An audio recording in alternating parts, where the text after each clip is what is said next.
Born to Break limits a speech in the style of Elon Musk. Look around.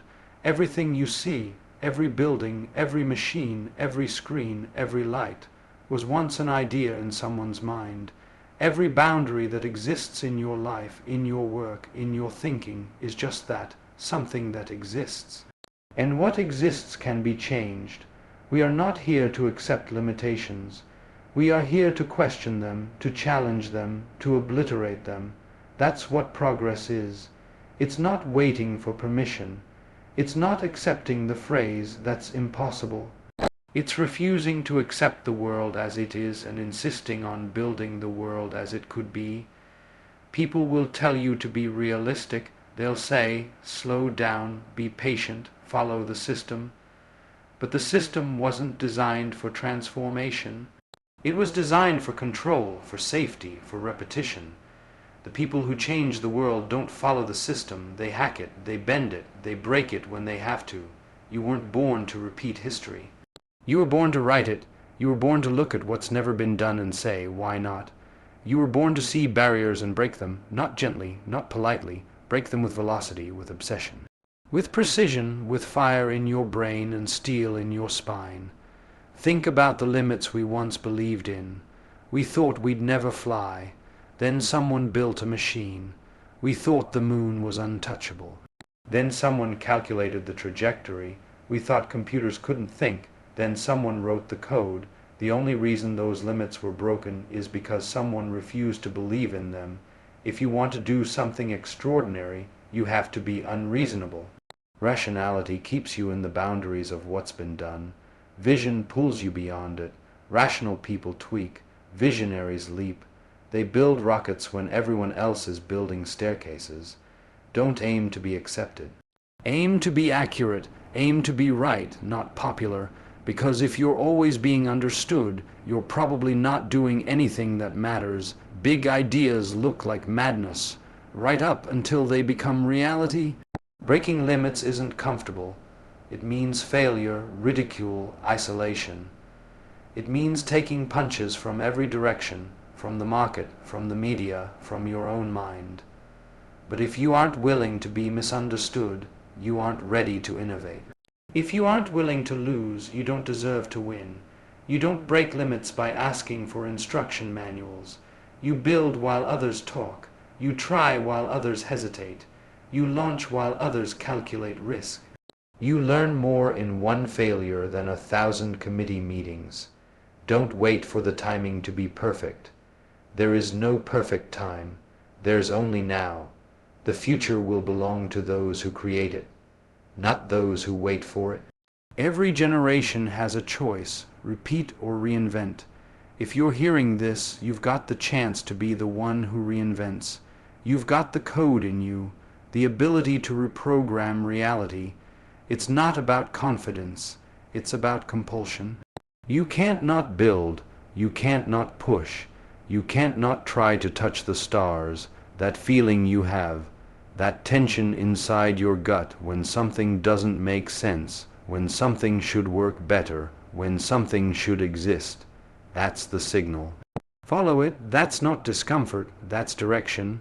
That's the compass pointing you towards something that wants to be built by you. You weren't born to stay in line. You weren't born to color inside the lines. You were born to redraw them, to rethink what's possible, to demolish the mental walls other people call reality. You were born to break limits, so don't stop at the edge, jump off it. Build the wings on the way down. Then show the world how high a human can really fly. Limits exist to be challenged, not obeyed. The entire history of human progress is a series of challenges against what was once considered unchangeable. Fire was once a mystery, the wheel a revolution, electricity a miracle, flight a fantasy. Every step we've taken forward has come from questioning what others accepted as fixed. We're not supposed to be comfortable with boundaries. We're meant to test them, push them, question their validity, explore their flaws. When someone says, "This is the way it's always been," that isn't a rule, it's an invitation. It's a signal to ask, does it still need to be this way? We didn't get here by staying inside the box. We got here by destroying it and using the pieces to build something better. A limit is only a limit if you believe it is. Once you start treating it like a variable instead of a constant, it becomes flexible. It becomes hackable. It becomes an engineering problem, not a prison. That's the mindset that changes everything, not just in science and technology, but in your life, your business, your habits, your belief. When you stop obeying limits and start studying them, breaking them becomes inevitable. The ceiling only becomes your reality when you stop looking for the ladder. If you can analyze why a limit exists, you're halfway to rendering it irrelevant. Some limits are structural, some are psychological, some are social, but all of them are vulnerable to creative force, disciplined action, and relentless iteration.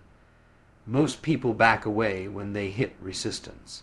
But the people who move the world forward lean in.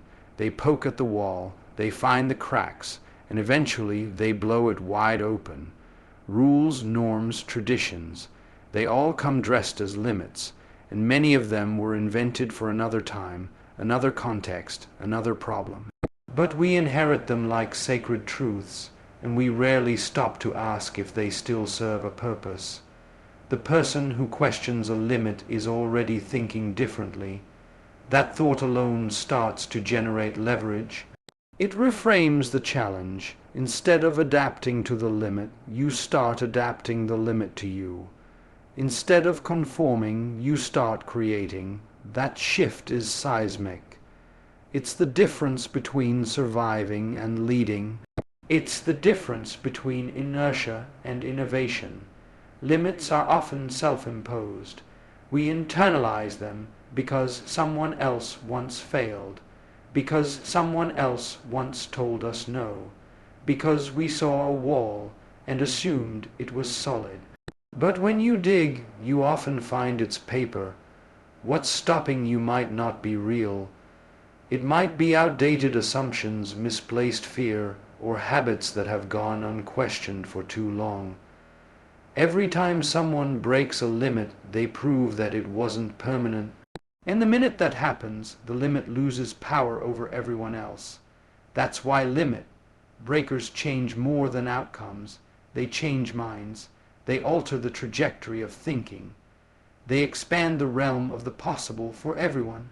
Challenging limits isn't about ego or rebellion. It's about necessity. It's about refusing to live in a world dictated by constraints that no longer make sense. It's about recognizing that the cost of obedience is often stagnation. That true safety comes not from staying in place, but from pushing forward. If you don't challenge the limit, you inherit the limitations of the past. You become a prisoner of what used to be instead of an architect of what could be. The moment you stop questioning limits, you start decaying. Systems decay, skills decay, even beliefs decay. Unless they're tested, refined, and upgraded through challenge, people will say it's arrogant to ignore limits. They'll say it's risky, irresponsible, naive. But the reality is, nothing great has ever been accomplished without stepping into uncertainty.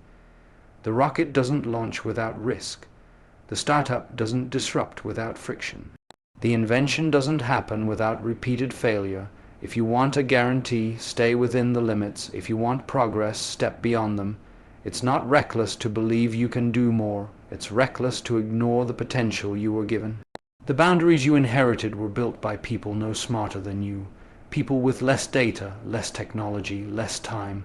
Why treat their limits as your ceiling? Every time you encounter a limit, you're being given an opportunity. Not just to break it, but to understand it, to dismantle it and replace it with something better. That process builds strength. It builds clarity. It builds a mindset that refuses to settle. That's the real power of challenging limits. It trains your brain to look for solutions where others see dead ends. It teaches you that the most valuable breakthroughs often lie just past the point where most people give up.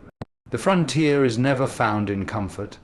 It's found at the edge, and those who are willing to walk to the edge again and again are the ones who reshape what's possible. Limits can't be broken by talk. They're broken by action, by building, by doing, by showing. You don't argue with a limit. You invalidate it with evidence. You show the results. You launch the prototype. You demonstrate the leap. And when you do, the world recalibrates. What was once impossible becomes standard. That's how revolutions happen, not by permission, but by execution, not by consensus, but by conviction. The limit doesn't fall because it's debated. It falls because someone had the courage to keep pushing after the world said, "That's far enough." If you wait for someone to give you permission to break the limit, you've already lost. The permission doesn't come. It never has. The world doesn't grant it.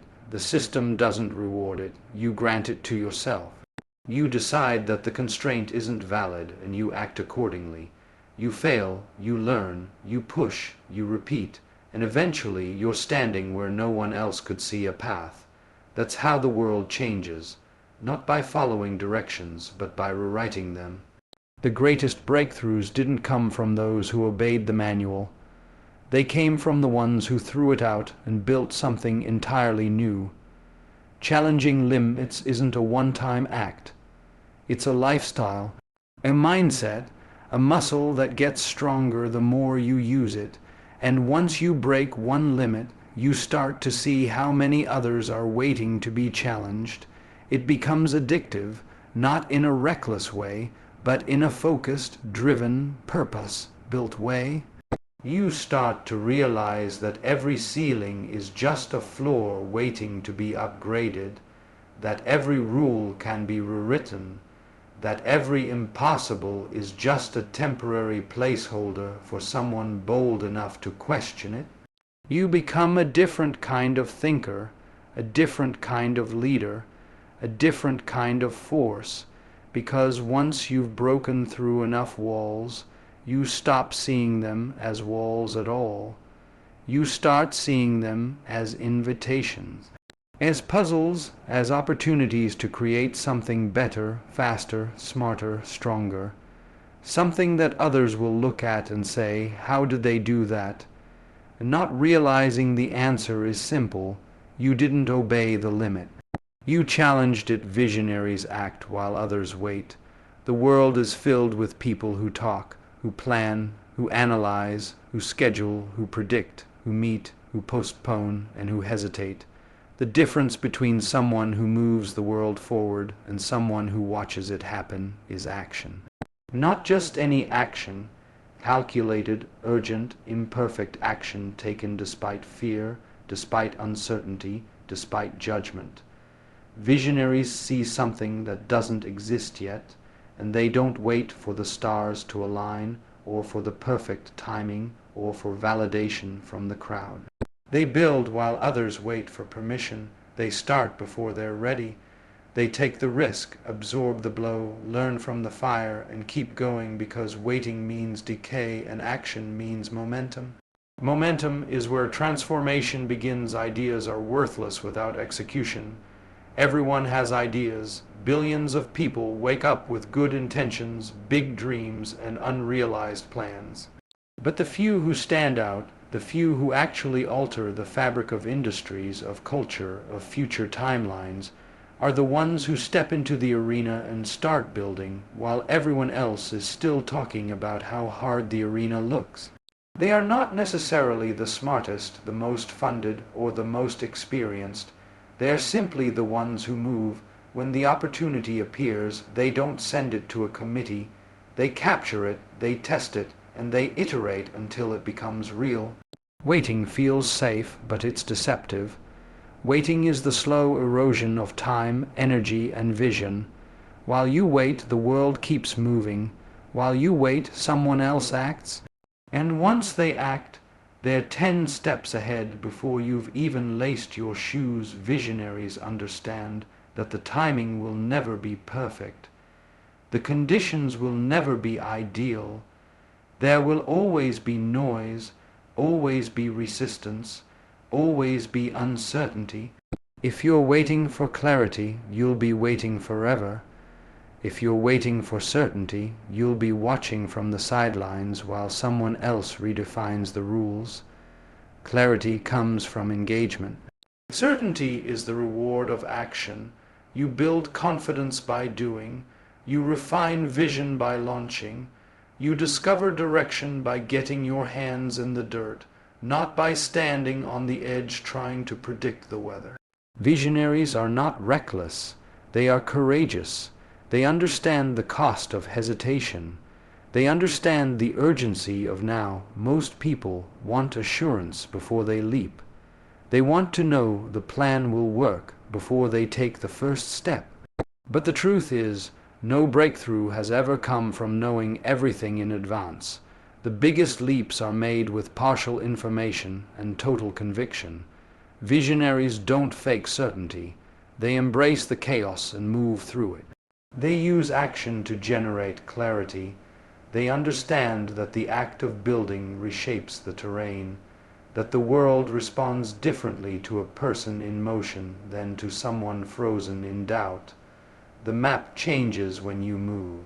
New paths appear, new allies emerge, hidden problems reveal themselves not as reasons to quit, but as invitations to innovate. But all of that requires one thing first. Movement. There's a reason visionaries are often misunderstood. They don't wait for consensus. They don't need the crowd to believe what they see. They are usually ridiculed, doubted, dismissed, until they aren't, until the world starts to catch up. But by then, they're already on the next thing. That's because visionaries are building for the future while others are maintaining the present. And the present is always comfortable, familiar, and resistant to change. Waiting is the language of the present. Acting is the language of the future. Every revolutionary product, system, idea, or movement started as something fragile, raw, and unproven. It gained strength not from approval, but from iteration, from energy, from the refusal to wait. Visionaries move even when it doesn't make sense to others. They understand the difference between risk and recklessness. Waiting can feel like control, but it often masks fear. Fear of failure, fear of judgment, fear of not being enough. But inaction is not neutral. It's a decision. It's a decision to let someone else lead. It's a decision to let someone else build. It's a decision to accept someone else's version of the future. Visionaries don't make that decision. They might be scared, but they act anyway. They might fall, but they stand up faster. They know failure isn't the opposite of success, it's the process of refinement. You don't become a visionary by talking about what might work. You become one by building something that does. There's a rhythm to those who move the world. It's not chaos, it's precision through iteration. They don't wait for flawless execution. They launch, they measure, they learn, they evolve. Perfectionism kills innovation. Visionaries don't chase perfection. They chase impact. They know that the first version will be messy, that the prototype will break, that the early feedback will sting. But none of that matters as much as learning. Learning only happens when you move. Thinking has limits. Building doesn't. Visionaries ship. They release. They expose their ideas to the world, not to impress but to improve. Feedback isn't a threat. It's fuel. When others are waiting for better timing, visionaries create better timing. When others are waiting for more certainty, visionaries create their own proof. When others are frozen by complexity, visionaries simplify through action. They understand that complexity is often an excuse, a sophisticated way of hiding fear. The real path forward is forged by building momentum, by simplifying the next step, by making a move no matter how small. Because a small move today beats a perfect plan tomorrow. A rough version in the world beats a perfect version in your head. And 10 imperfect launches will beat 100 polished ideas sitting in notebooks, the most disruptive products, the most powerful innovations, the most enduring legacies. They weren't built by the most cautious people. They were built by those who took initiative before they had all the answers, who didn't wait for a green light from the gatekeepers, who didn't wait for applause or reassurance. They just started. They tested. They fell in love with the process. They saw something the world didn't, and they were bold enough to bring it into existence. And along the way, they stopped caring about being right in the eyes of the status quo.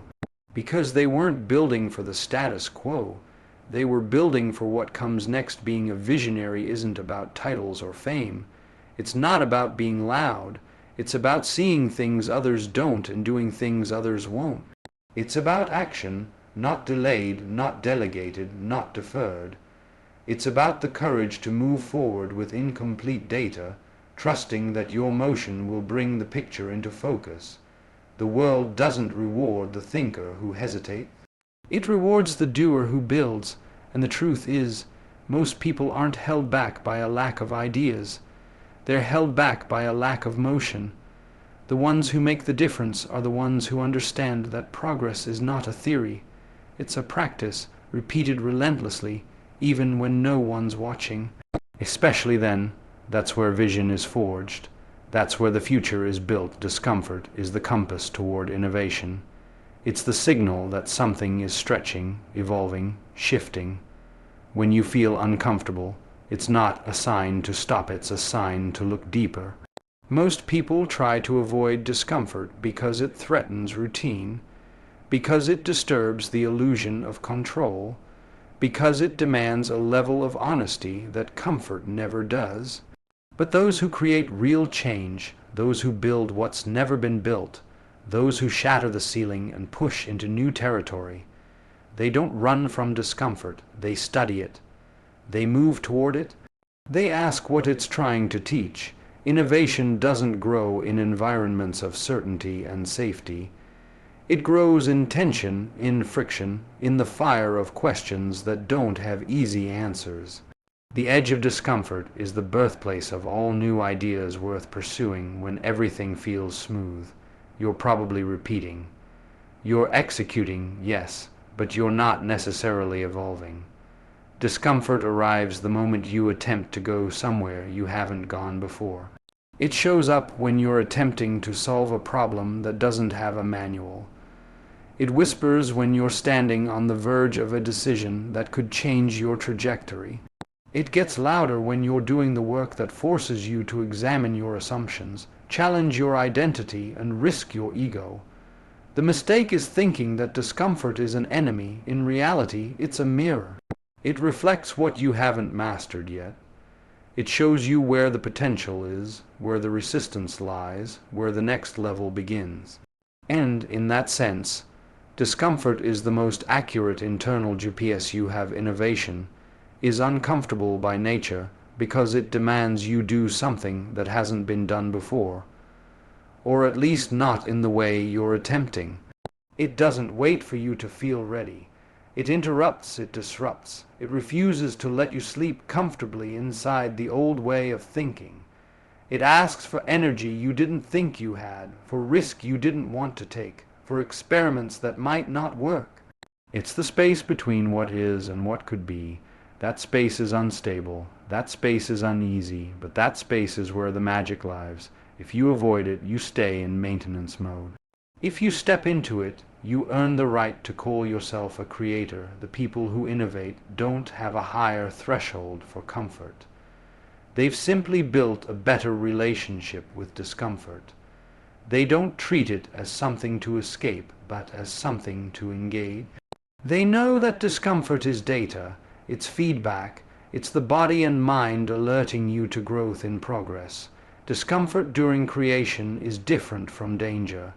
It's not the discomfort of something that will destroy you. It's the discomfort of something that will evolve you.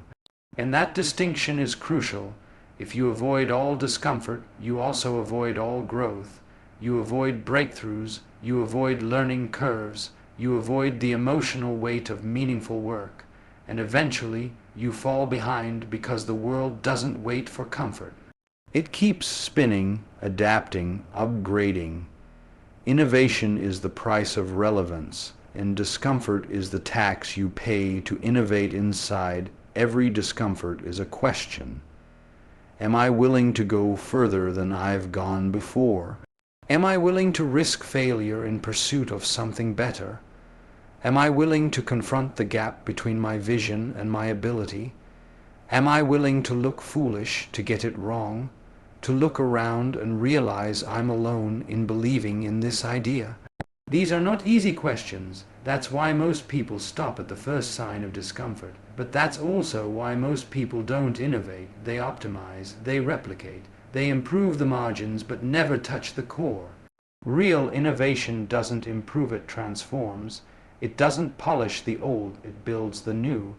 And to do that, you have to be willing to tolerate a level of internal chaos while you search for clarity on the outside. There's a myth that innovation feels like inspiration, that it comes in a flash of brilliance, that it arrives like lightning, clean and complete.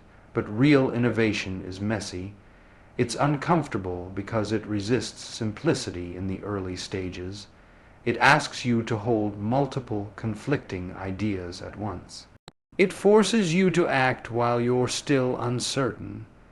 It stretches your identity because it forces you to ask not just what you're building, but who you are becoming as you build it.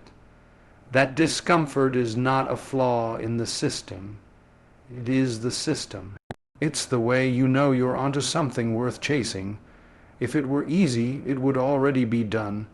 If it were comfortable, someone else would already be leading it. The path of innovation is not a straight line.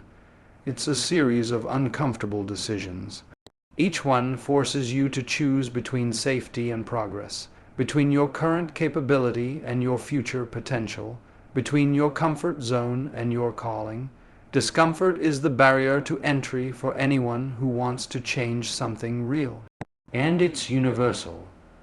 Whether you're an artist, an engineer, an entrepreneur, or a scientist, that same resistance shows up the moment you try to do something unconventional.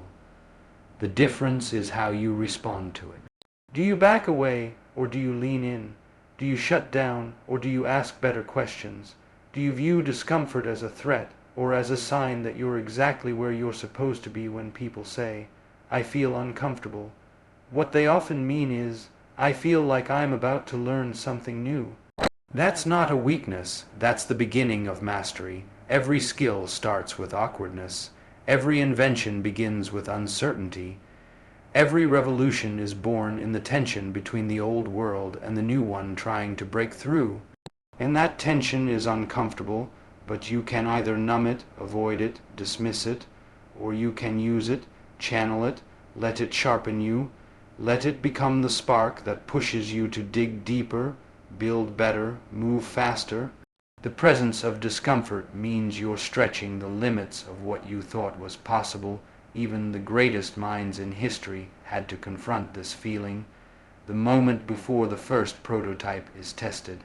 The silence after a bold statement is made, the resistance from peers who don't yet understand, the long nights spent doubting your own direction, that's all discomfort, and it's the price of building anything original. If you want ease, you can have it, but ease is the enemy of invention. Comfort maintains, discomfort builds, comfort protects the known, discomfort explores the unknown, and the unknown is where all the future lives. Discomfort doesn't always show up as fear. Sometimes it's boredom with the old way. Sometimes it's the nagging pull that says this system is broken. Sometimes it's the frustration of not having a better solution yet. Sometimes it's the restless energy of seeing what's possible but not knowing how to get there. All of that is discomfort, and all of that is useful. It means something is shifting in you. It means you're starting to ask better questions. It means you're ready to start building instead of waiting. Instead of escaping it, examine it. What is this discomfort pointing toward? What does it want you to learn, to try, to face? The more you listen, the more clearly it speaks. The innovators of tomorrow will not be the ones who had the most talent or the most funding. They will be the ones who built a healthy relationship with discomfort, who didn't treat it as an enemy but as a resource, who understood that being uncomfortable is a signal that you're alive at the edge of your potential, that you're standing at the door of what comes next, and all you have to do is stop retreating from that feeling and start following where it leads. You weren't born to follow. You're here to redefine. The world is built by people who refuse to follow instructions that didn't make sense, who refuse to stay inside lanes drawn by people with smaller dreams, who saw the rules and systems and expectations around them and decided not to conform but to create. Following has its place, but it's not the reason you exist. You're not here to blend in. You're not here to duplicate. You're not here to replicate a formula that's already been mass-produced. You were born to challenge what's been accepted, to decode what's broken, to dismantle what's outdated and build something better in its place. Redefinition doesn't come from obedience. It comes from originality combined with execution. The systems that surround us, education, work, culture, belief, are built on patterns. Patterns are useful because they create stability, but they also create stagnation when left unchallenged. When you follow for too long, you begin to lose your ability to imagine outside the blueprint. You stop asking if the blueprint is still valid. You start assuming the ceiling someone else set is the real sky. Redefining starts with a question. What if this could be different? What if this could be smarter, faster, more aligned, more human, more efficient, more meaningful? The moment you ask that question, you've stopped being a follower and started being a designer of reality. That's the shift that separates those who adapt to change and those who lead it. Most people never make that shift. They settle into rhythms that feel safe. They confuse comfort with alignment. They mistake familiarity for truth. They operate inside lanes they didn't choose, driven by narratives they didn't write. But the ones who change the world are the ones who stop and look around and ask, who built this system and why? They realize that every institution, every process, every job, every title, every label was invented by someone who decided it should exist. And if it was invented once, it can be reinvented again. You weren't born to protect the status quo. You were born to question it, to evolve it, to render it obsolete by building something that works better for the time we're living in now. Redefining doesn't mean destroying for the sake of rebellion. It means understanding deeply and then innovating responsibly. It means observing the patterns and then identifying what no longer serves the mission. It means not being afraid to start over when the old structure no longer fits the goal. It means having the courage to say, this isn't right anymore, and then backing that up with action. It's one thing to critique from the sidelines. It's another thing entirely to step into the arena and design a new game. Followers wait for the game to be fair. Redefiners build a new one with rules that create progress instead of barriers. That's not arrogance. It's responsibility. To redefine anything, you have to start by redefining yourself. Your identity, your habits, your beliefs about what you're capable of, because the strongest chains are not external, they're internal. The world doesn't need more people who copy. It needs people who create.